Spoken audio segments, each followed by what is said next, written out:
वायकरांच्या मेहुण्यानं वापरला EVM unlock करणारा phone. Mangesh Pandilkar आणि निवडणूक आयोगाच्या ऑपरेटरवर गुन्हा दाखल। दोघांवर अटकेची टांगती तलवार।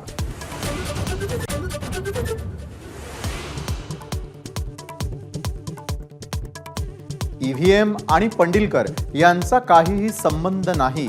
ईव्हीएमला ओटीपी लागतच नाही। निवडणूक निर्णय अधिकारी वंदना सूर्यवंशी यांचं महत्त्वाचं स्पष्टीकरण।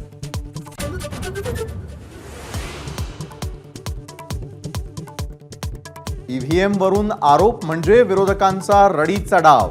मतमोजणी सुरू असताना तिथे हजारो पोलीस तैनात होते। रवींद्र वायकर यांनी फेटाळले आरोप।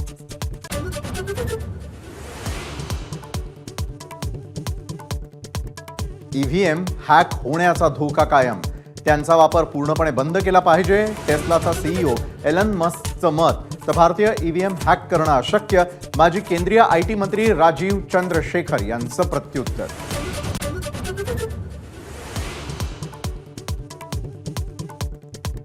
पावसाळी अधिवेशनापूर्वी राज्यातील मंत्रिमंडळ विस्तार। महायुतीचे तीनही महत्त्वाचे नेते दिल्लीला जाणार।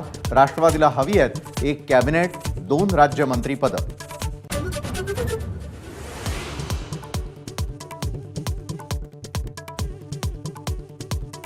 राष्ट्रवादीच्या कोट्यातील मंत्रीपद मलाच मिळणार। सुनेत्रा पवारांच्या नावाची चर्चा सुरू असताना प्रफुल्ल पटेल यांचं मोठं वक्तव्य।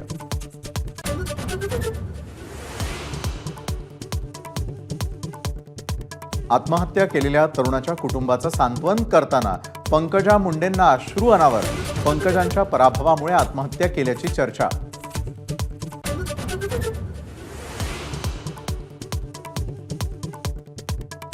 भाजपच्या मदन भोसलेंविरुद्ध सीबीआय कडून गुन्हा दाखल। किसनवीर साखर कारखान्यामध्ये घोटाळा केल्याचा ठपका। बँक ऑफ इंडियाचे 60 कोटी बुडवल्याचा आरोप।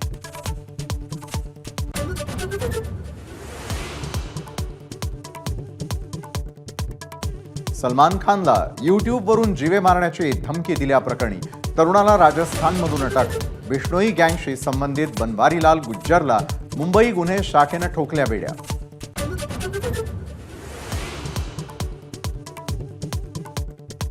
सातारा जिल्ह्यातलं बलकवडी धरण कोरडं ठाक। पुरेसा पाऊस न झाल्यानं धरणातला पाणीसाठा घटला। 24 वर्षांनी 2 मंदिरांचे अवशेष दिसू लागले।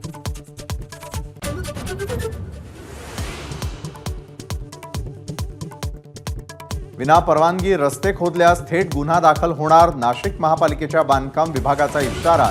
25 जूनपर्यंत खोदलेले खड्डे बुजवण्याच्या सूचना।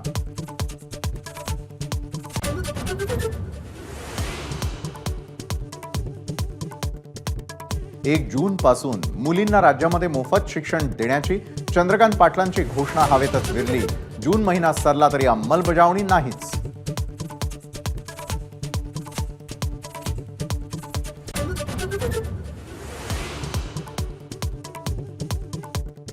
शिर्डीतील साईबाबांना 43 लाखांचा सोन्याचा मुकुट अर्पण।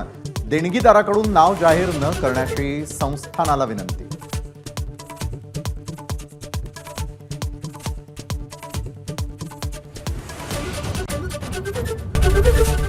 एबीपी माझा, उघडा डोळे बघा नीट।